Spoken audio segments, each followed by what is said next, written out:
welcome to episode 3 of In the Paint. I am Avante, I'm John Michael. and we're gonna get right to it.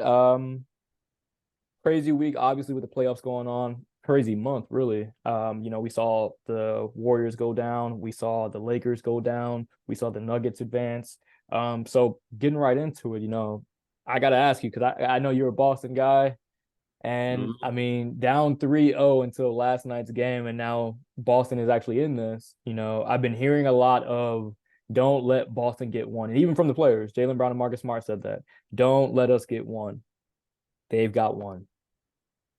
It's scary hours now, in my opinion. So I got to ask you, Miami, Boston, they're the last sort of semis series that we have in front of us. Who are you taking for that series?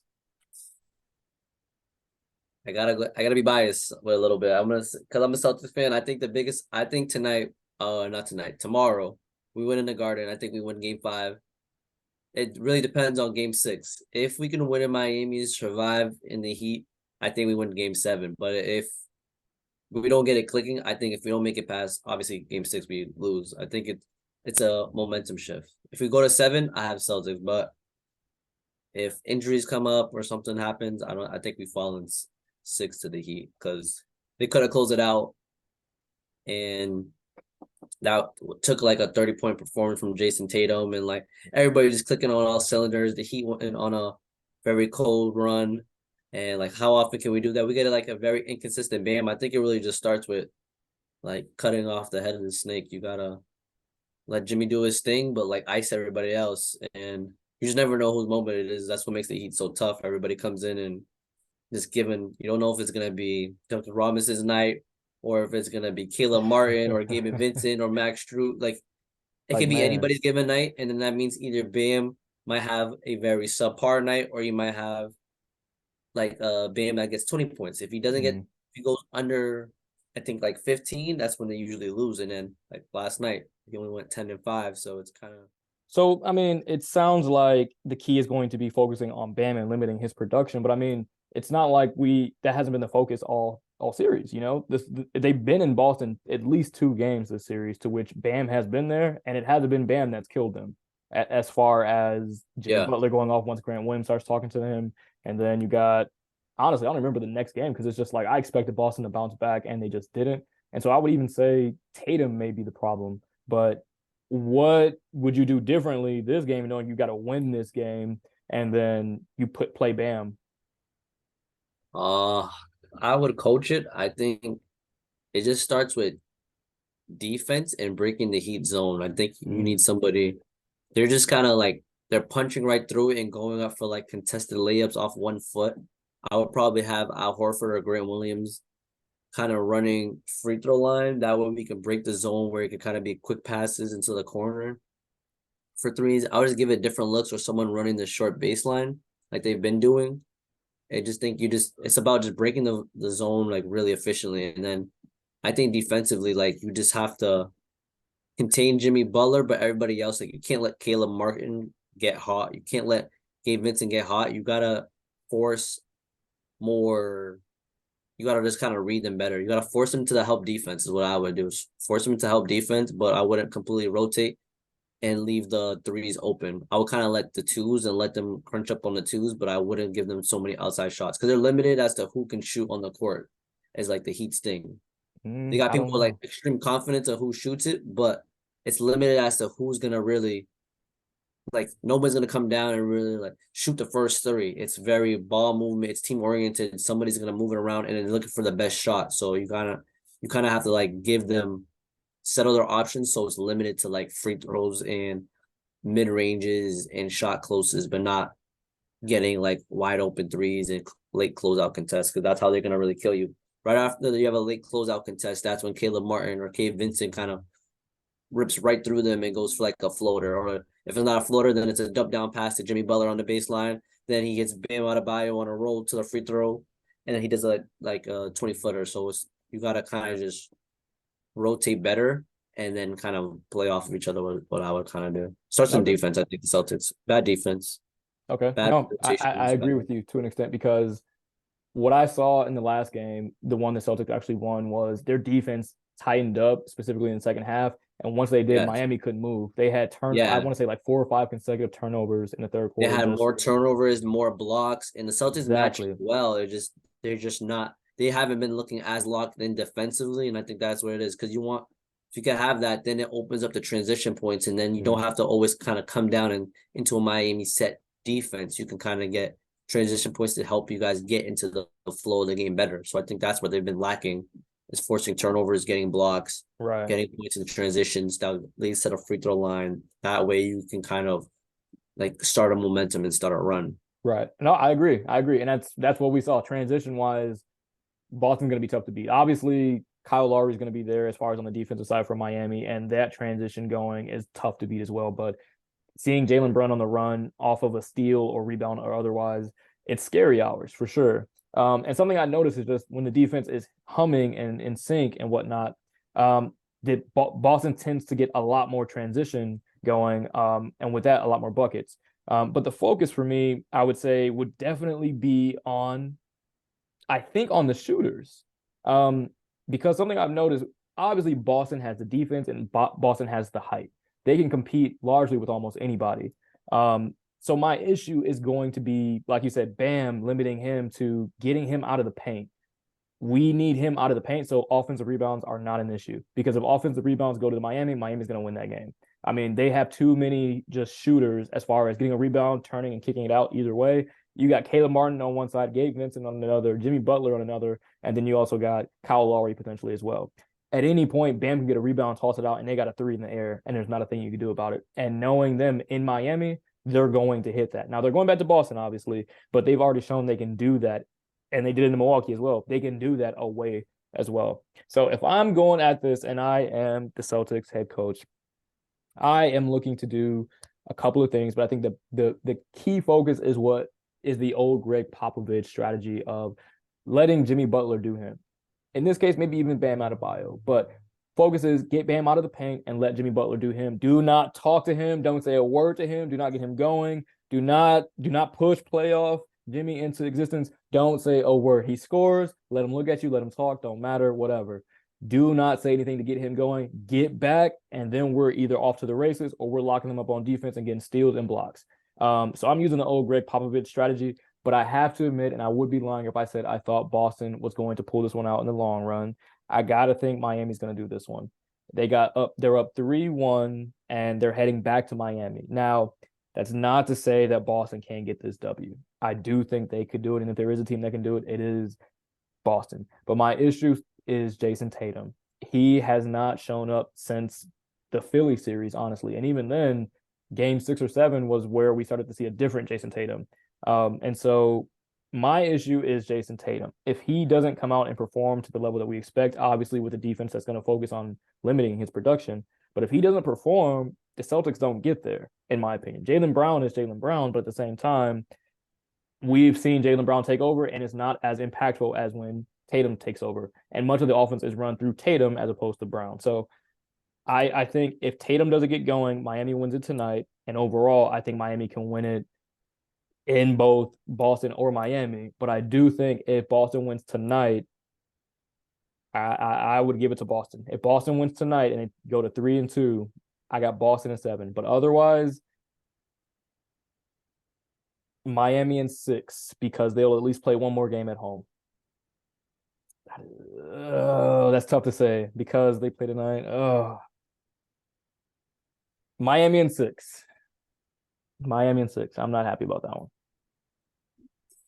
No, it's a tough challenge they That's got a to tough cross. one. So So same as you, same as you. So Boston in 7 if they do it tonight. No, hold on. That's tough.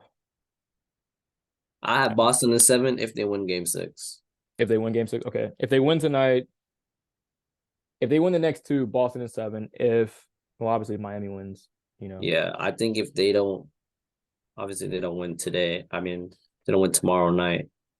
Well, I'll simplify it then. So I'll say if Boston does not win tonight, obviously it's over. But if they win tonight, Boston in 7. Boston in 7 if they win tonight. Otherwise, I got Miami. It's just they look like a different team, and they've added Kevin Love and Kyle Lowry, 2 players with veteran championship experience. And Jimmy Butler is here. So I mean, we're calling him millennial Michael Jordan at this point, so it is what it is. Uh, so okay, so let's say with that, who do you expect to see in the finals then? Because we got a good sense. We know Denver's there, and we know that we're finishing up this series on the East. Who's going to be in the finals? Well, I want the Celtics to be in the finals, but Aw. I think it's more exciting personally. Like you want to see like a star matchup. You want to see like the best players in the league go up against them. You want to see like two teams that are relatively healthy and have their best players on the floor get to go at it. And I think they just match up better. The Nuggets have been looking like the best team in the postseason, and to my surprise, because I was not really Mm. following the Nuggets bandwagon or that they're as good as they are in the regular season and the postseason. So I would like the Celtics matchup, but if the Heat is there, I don't see them beating the Nuggets. I think the Nuggets is just the roster's too deep. I think the what Jokic brings with the firepower and everybody around him is just the offense is going to flow a lot better.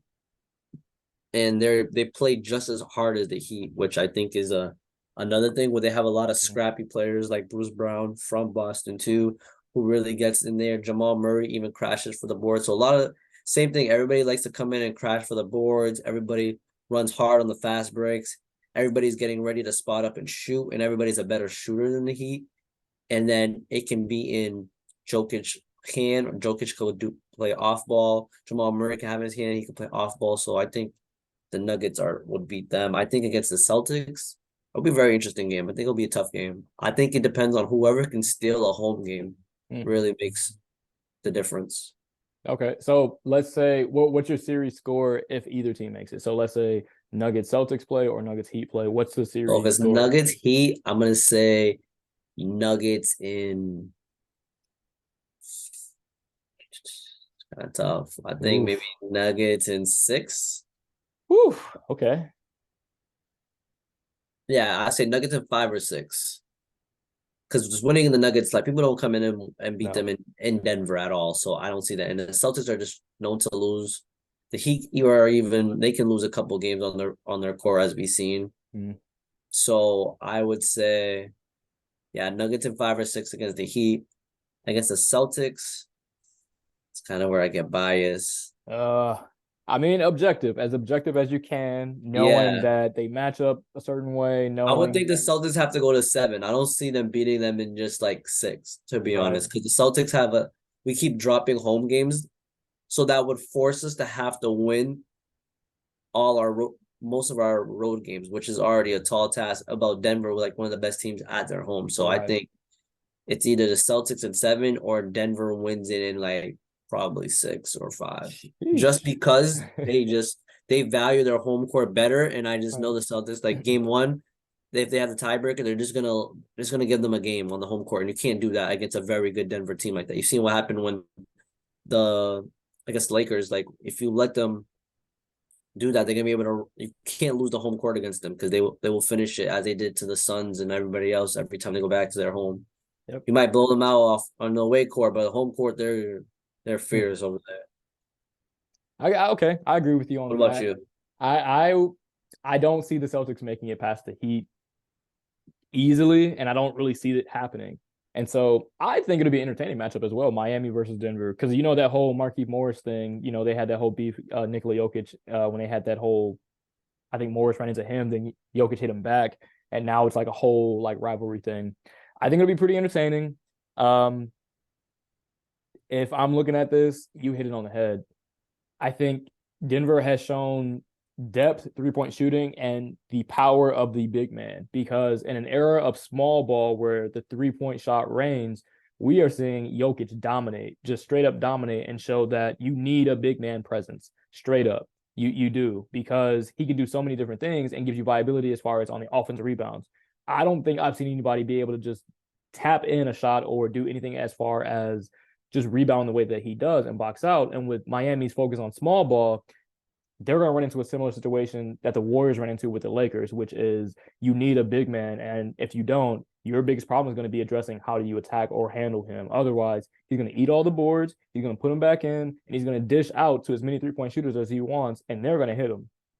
Jeff Green is there, veteran experience. Jamal Murray playing like a madman at point guard and can give you a three. He's a 3-level scorer. He give you mid range, layup, dunk, or a 3-point shot. Aaron Gordon, defense right there, but then you also lob it up to him, let him dunk on you. You got that. He's giving you tons of energy as well. Who else are we talking about? I can't remember their forward. Who's their forward? Michael Porter Jr.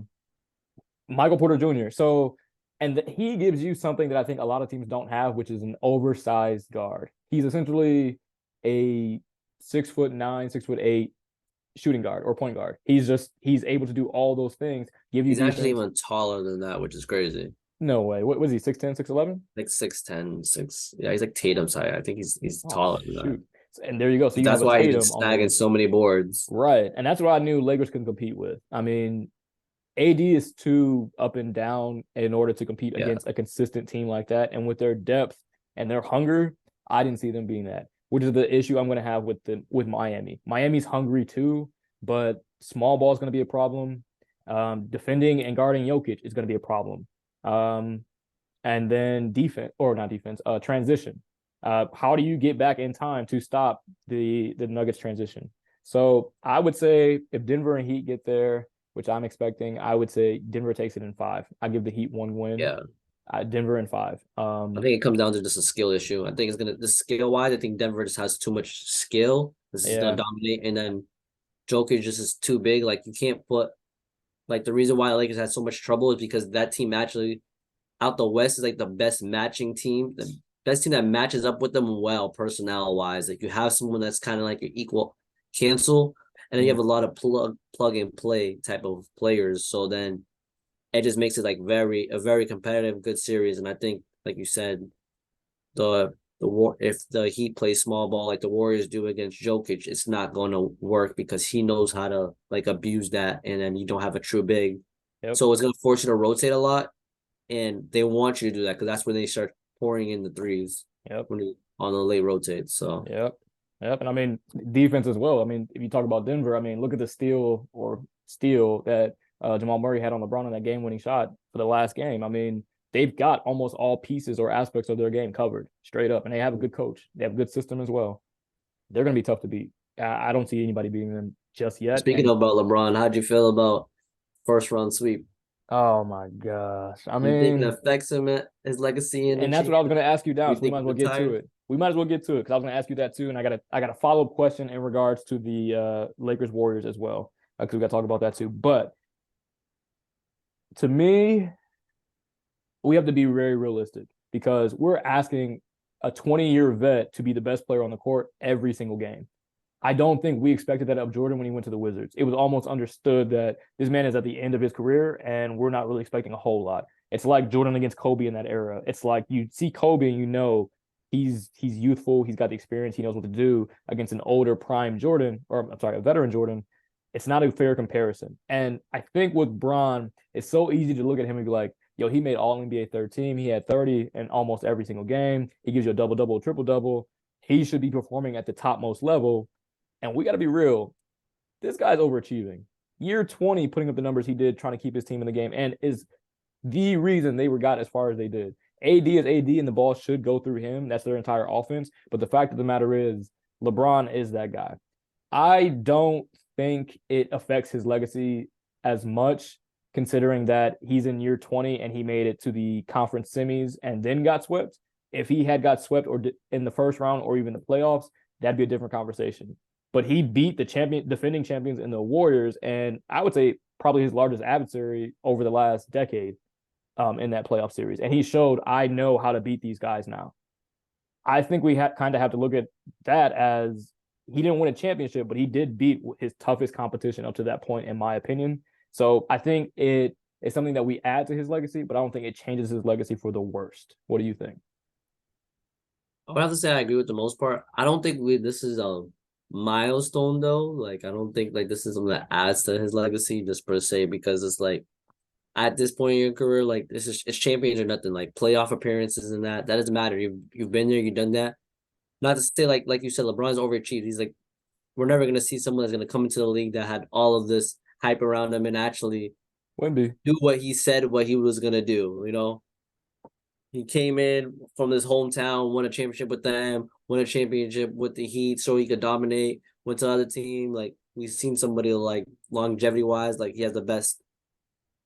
So I don't think this is a stain on his legacy, but I don't. There's also something to celebrate because you could have, like, it's championships at this point. You win Right. or lose. It's win or lose now. It's not just because you made it playoffs. They for what they did, they turned around a big, very like, bad season, and then him being injured. So, Yep. like, it's like kudos to him for doing that. I think it's just he did show like he is still the most one of the most dominant players in the game. He could come in dominate like he did in that first quarter. It was just about the team. Everybody was just kind of waiting for LeBron to do more, but like how much more you want from a guy year 20, already Right. had 30 points at halftime. Like, what do you want him to get 60 points? Like, somebody has to come in and start contributing, and I think that's what the Lakers' downfall is. They need more. They have good pieces. It's not clicking. AD's just not as consistent as you thought as your number one or your number two option. Like the game doesn't run through him when he has a bad game. It's very bad because spacing is off now because he's not in rhythm.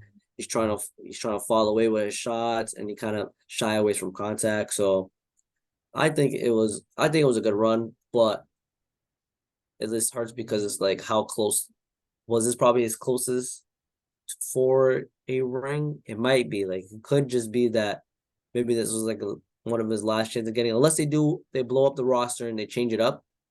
I don't see how they can kind of, because the West is only going to get stronger where everybody coming back healthier. I can only imagine how much harder it's going to be, unless they do like a blockbuster trading it like Kyrie or something. But You see where I was headed then. Okay, okay. Well, I mean, before we get into that, we got to be fair too. We hold the Lakers to a certain standard as far as the other teams too. The Lakers every year, it's championship or bust. They are the standard. I mm-hmm. mean, straight up. So anytime they don't win a championship, the season is viewed as a failure. Same with the Warriors kind of now too. It's a failure if you don't win a ring now. It's almost expected. And that's why I kind of have that sort of looming feeling around LeBron. Like, I'm not sure this is a stain, as you say. I think you hit on the head. It's not a milestone, but it's not a stain either, in my opinion, just because of that exact fact. So I mean, you hit it on the head, but that leads us to the next piece. Kyrie. Kyrie has been at almost every LA home game he can, and rumors are definitely circulating to which Kyrie responded on his live that we shouldn't listen to those rumors and we shouldn't feed into them. But realistically, Kyrie has done this before. Kyrie has been here and said, "Oh, I'm staying. I'm not going nowhere. Don't worry about it. Blah blah blah," and then does the exact thing he said he wasn't going to do. How realistic is it that the Lakers land Kyrie? And if so, what has to leave in order for Kyrie to get there? That's a great point. I think it's like another one of those things. It's like, do you put all your chips into Kyrie? I think Kyrie was one of the best players that he could have played with. I have Kyrie, I think, maybe even over D Wade as like one of his teammates. Oh, I oh, know it's gonna be controversy. oh, I'm only saying oh. that, but let me finish. I'm only saying that because what Kyrie and LeBron had to do to win that championship against the Warriors is probably one of the hardest championships to Mm-hmm, win, coming mm-hmm, down 3-1. I think that's what made it. That's why I kind of put it over. We didn't have a long time to see it. I just think the way they complemented, like Kyrie's an aggressive shot creator, like an Allen Iverson, like give you a bucket. But it was the way that he was locked in on defense. He was playing good defense on Curry. Like he shows up when it matters. Then LeBron, couple them having back-to-back 40-point games is like something we'll never see in a finals. Like that's like where it was like peanut butter and jelly. It was a compliment. Like each person was giving you a bucket. LeBron holds it down on defense to come back another bucket. Then it was just the way they were just doing it was something I've never seen before. It was just that's why I put it over. And then win that championship, that's one of the hardest, I think, coming down 3-1 in your hometown. You're the underdogs. You keep facing your rivalry and you keep not winning against them. It showed. And then once Kyrie's gone, it was completely different. Like he couldn't mm. get that close. He's just getting swept. I think so. Not to Oh, not to knock D Wade and the Heat and everything, but the level of competition got so much better when he went to Cleveland that it was like you needed a Kyrie type player. right. I don't know if a D Wade type of player is winning against that Warrior team where it's offense coming from everywhere. Like the shoot, I think defensively he's an upgrade, but does offensively is he shooting that fadeaway three that we just seen over Curry? I don't know who else you could ever put as LeBron's teammate to shoot that shot. and LeBron to have the confidence in him to take that shot. I don't think so. I think it I I was. hear you, but I strongly and vehemently disagree. I cannot as a fan put Kyrie over D Wade as I LeBron's said best as teammate. a teammate. I said as a teammate. As best teammate. No, I can't because I I will like not debate you on that was one of the hardest titles ever won. And they did something that who knows when we'll see it's done again. we'll probably never see that again But in the that finals. speaks but that speaks to their dynamic. They just weren't there. Kyrie thought he was here, and Brown was trying to show you, look, this is what it takes to get here. I'm trying to give you the keys to the castle, but you got to understand there's a lot that comes with this, and I'm gonna have to be the guy. And Kyrie's ego wouldn't allow it. I think Braun had that same thing before in Miami, and D Wade was like, "Yo, you gonna have to be the guy because I'm old now. I'm chilling. I got my ring with Shaq. I'm good. I'm trying to put you on." And they won two of those things. Yeah. No, they had a three-peat in They Miami, got right? three. No, no, Wait, no, no, I no. They don't got think two, so. two for No, four. I want to say. they should have. Right, I don't know right, how you don't get it. They right, should have, but right. you're I going up mean, against Dirk, and then, like you guys are like in your prime, and you're going up against teams that like Dirk with no All Star on his team. Come on, right. I'm there's like, no we way should have you're. dominated. I don't We think should have you're dominated. these series to the people on the other side, but Right, that's right. a whole nother debate. But I mean, and right, that's what I was gonna say. And even then, that speaks to D Wade's sort of how what he was able to do. I mean, Braun didn't show up that series, but D Wade was there, and he was the one that was full force showing him how to do this. Man, Kyrie would have blitzed them. I Dirk with can't their hold old you. He probably asses. would have. He would have gave him Back then, buckets. with them being that old and stuff, Kyrie would have thrown the moves. They would have not known what to do. We've seen when Kyrie first came into the league, no one knew how to Oof. even guard him. Have you So seen just that USA imagine, tape? That USA? yeah. And so Oof. I'm just like, imagine what it would look like with those people who are not moving as fast. Never seen this many moves in a flurry.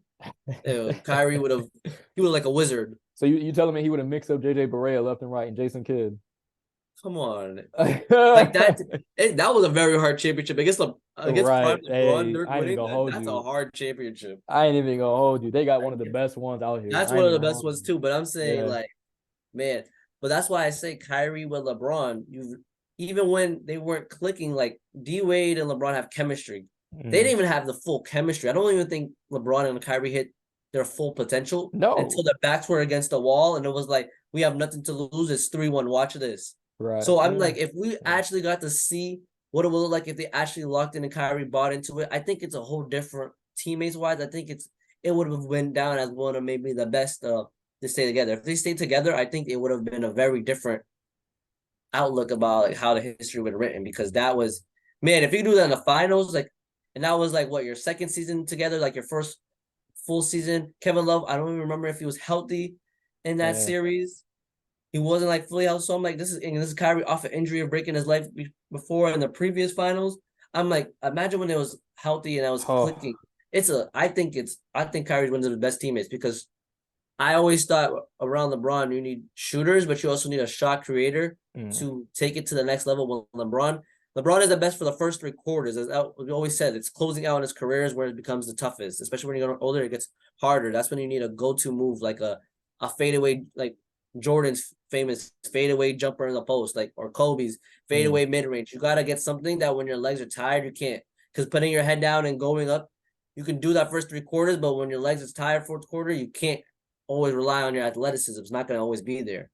But that's why you Okay. have a shot creator like Kyrie around you. He's the one that he could pull something out of thin air. Like he's trapped, he can pull out of thin air, and he's just more mature. So Yeah. me, I would go. It's kind of a risk. What would I give up for Kyrie? I think I'm giving up Anthony Davis personally. No, I can't I allow you to think do give it. up Anthony Davis and I No. run a small ball lineup. I think that's what I would do personally. Nope. Nope. Anthony Nope. Davis. I keep Rui because I'd rather have Rui Hachimura, Austin Reeves, Dennis Schroeder, Malik Beasley. I'd rather have all of those guys, keep the court, and have Kyrie added to it, and then we figure out the big man situation. Because Because I mean, if Denver you're just not gonna showed you have it's a, critical. Denver but just my showed you how defense critical is it is. yes, but my defense is if you're not gonna have like a Jokic or Embiid type of big man, they're not gonna be as they're the skill gap from big men is super big. Definitely. It's either like a very defensive big man, like if you don't have an Anthony Davis, Embiid, Joel or Jokic, it's all the other big men are not gonna ever reach their peak or never be that good. Um, So I'll plug see and your play. point, and I'll raise you a Robin Lopez because he's been able to show you that big men can now shoot threes, and he changed his game completely Oh, you around mean from what Brook he used. Lopez? Yeah, Brooke, that's what Brooke, I'm yes, saying. Brooke, the damn twins. You could take someone like Brook Lopez and plug and play. So like if you can find a big that's like a Brook Lopez, I feel like that's way better for them than having somebody like an Anthony Davis.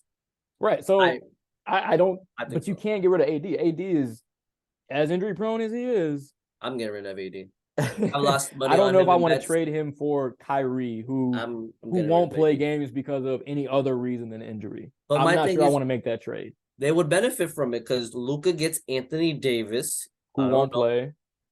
I think maybe that a very high pick and roll that can be a very tough type of offense to get Anthony Davis. Okay. Kyrie and the Lakers get Kyrie. I think Okay. both sides benefit from it. The Lakers just need to look for a big. But again, if you're running small ball lineup, Jared Vanderbilt already rebounds very well. You just need somebody that rolls to the hoop.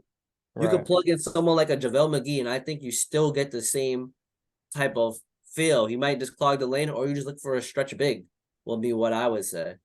I would say if we do get rid of Kyrie, or if the Lakers do get rid of Kyrie, or Lakers do go for Kyrie and the Mavs decide to get rid of him, I would say it's a weird trade. But if you can keep AD, you have to move Reeves, unfortunately, because I'm not sure there's a way you can keep Reeves Yeah, I'm not and doing get that. Kyrie. Um, I think you would have to. and then, right, it doesn't make sense to do it. And then you give up too many pieces to get Kyrie, you're not guaranteed to get anything. Yeah. But we are less than a minute out, so I want to wrap this up real quick. So I'll end you with this one, and I want to see your reaction because I didn't tell you about this question. We got a lot of reaction for the Steph Curry, not a killer. Is Jayson Tatum? Does he have a killer instinct? Real quick. Oh man, this is a good.